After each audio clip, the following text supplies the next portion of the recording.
Okay, listen, I got to have this conversation like now, because I've been talking about it on my show before the show was on Air America, and obviously Jimmy Carter is clued into this fact. Jimmy Carter made a statement the other day about Ralph Nader's candidacy, and it was pretty straightforward. And what's interesting about that is that Ralph Nader advised Jimmy Carter during his presidency. So I just wanted to play you a little bit of Jimmy Carter, and then we will speak to the independent candidate for President of the United States, Ralph Nader. So, of the commission in a private session. That's Bush. This commission has been charged with a crucial... Hey, it's our first day, you know. I have a friend named Ralph Nader. He's trusted enough by my family to have been permitted in Plains, Georgia, to umpire a softball game where I pitched on one side and my brother pitched on the other side. That's a lot of confidence. When I was president, he gave me a lot of advice. And tonight, I want to return the favor by giving him some advice.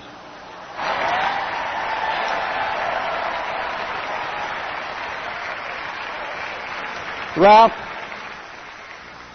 go back to umpiring softball games or examining the rear end of automobiles, and don't risk costing the Democrats the White House this year as you did 4 years ago. Okay, that's a heavy-duty statement, Ralph Nader. And that came from the former President of the United States, Jimmy Carter, who relied upon you for advice. So what do you make of that? Well, I just respond with his motto in 1976 when he ran for president. His motto throughout the country, and the title of his book was, Why Not the Best? Why not the best policies? Oh, we like ourselves doing. Why not the best policies? Listen. Why not the best way to involve the American people? Why not give more voices and choices in our presidential election instead of having them locked up by the two parties who are increasingly are dialing for the same corporate dollars? But we had the Green Party in your candidacy, and now they don't want you, so you're an independent. They don't think you're the best. No, the Green Party just hasn't made the decision until June as to whether they want a candidate and under what conditions, and that's too late for the ballot access deadline. And 1 out of every 3 Americans call themselves independent, and they've never really had an independent candidate for a long time. And you know what? Another day, another time, fine, good, let's do it. Let's put the best ideas on the table, whether they be green, reform, independent.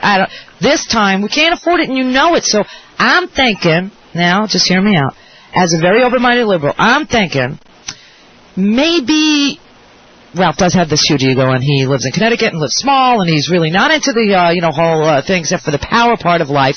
Or maybe Ralph wants to be a kingmaker. Do you know what I mean? Maybe you're going to make a deal with the Democrats and turn over any voters that you might have out there to the Democrats in exchange for, I don't know, trade commission or something that you're interested in. You should know me better than that. There's no deals. When you run for president, you run all 50 states. But you said yesterday on Crossfire that you were going to talk to Kerry. Of course, talking to him how to defeat George W. Bush. Do you really think the Democrats know how to defeat the Republicans? They've been losing for 10 years to the worst part of the Republican Party, losing the House, the Senate. We won for 2 elections, and then we lost the last one because the fix was in. I mean, it was a dirty election. I know. I was in Florida. You're right there. The Democrats won the election. So what do you mean 10 years? But they blundered. They didn't even know how to keep what they won. No, the Democrats are very similar on military policy, foreign policy, Federal Reserve policy, food and drug policy. No, they're not. The Democrats' policy, when the Republicans talk about regime change was the Clinton administration's policy, but it was regime change from within. It was never military action on our part on Iraq. That was not the policy. Policy was to get those people to forgive us for slaughtering them when the Republican President Bush the first told them, rise up and we'll get you back. And then they saw American helicopters that we sold to Saddam come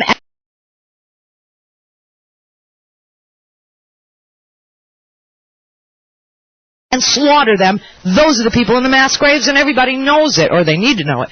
But we can't afford you this year, Ralph. You're quite right on what Bush 1 did in terms of urging the Shiites and the Kurds to rise up against Saddam and then Saddam slaughter them.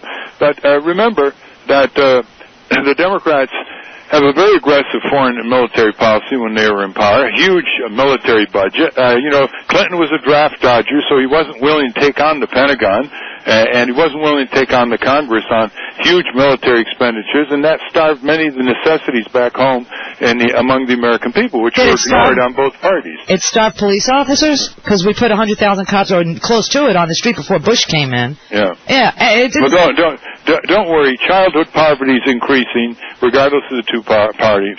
Affordable housing problems are becoming more serious. Consumers are going into they are because you know why the states are starving. We have a president that literally stole the treasury, and that's why we can't afford you. I wish we could, Ralph Nader. I wish we could. Wait.